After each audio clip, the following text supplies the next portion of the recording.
Hi guys, I am DM Zone. This is Gamers Oasis. Let's get into this. Okay guys, so we're going to talk about the Magic Mouth spell. This spell came out in Supplement 1 Greyhawk. It was not part of the original 3 books. However, it's probably one of the more iconic spells that is found in most modules and in a lot of stories people talk about, mostly because it's fun and because of the funny moments that it causes. The actual spell is detailed kind of like this. It follows many of the rules of ventriloquism, which I've already done a video on. If you want to check that out, I'll try and link to it up above.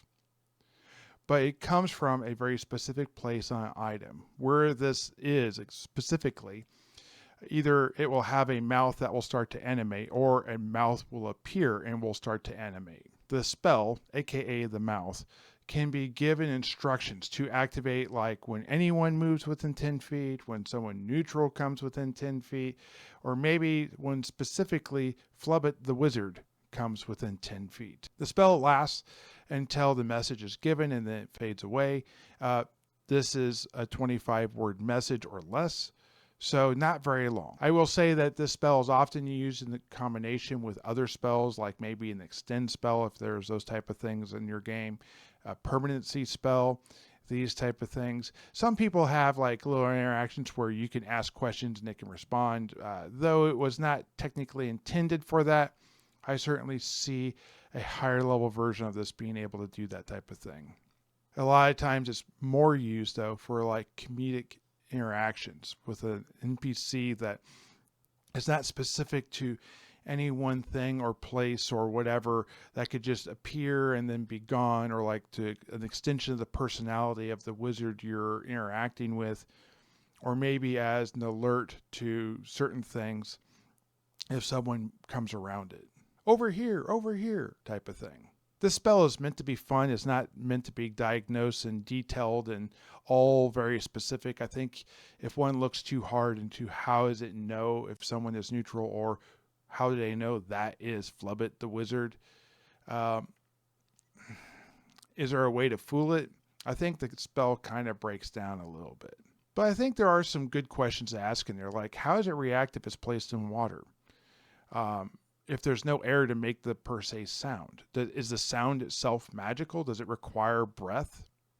I think there's some logic that could be applied to it. Is the size of the mouth going to affect the pitch? If it's a very loud mouth, does it drop in volume? If you put it on a coin, does it go higher pitch? So high it maybe it just sounds like a whistle and you can't actually understand the words? So I think we need to also look a little deeper into triggers.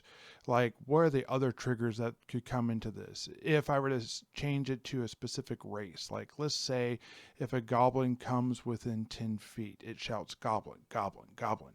If an orc comes within 10 feet, or if a troll or giant or rust monster, or maybe anything not dwarf, it shouts other, other, other. I think there's all sorts of things like that that could be interesting. I think this also naturally brings up the question, what are the other things that could trigger? Is it just presence?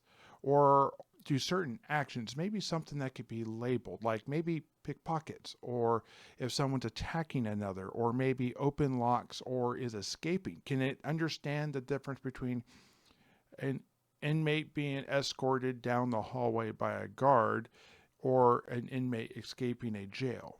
I think there's a lot of things like this that can make this spell very powerful, even though it does no damage. I don't want to sap the fun out of it, but I think this is something you need to know when you sit down at the table before people get too excited about having it.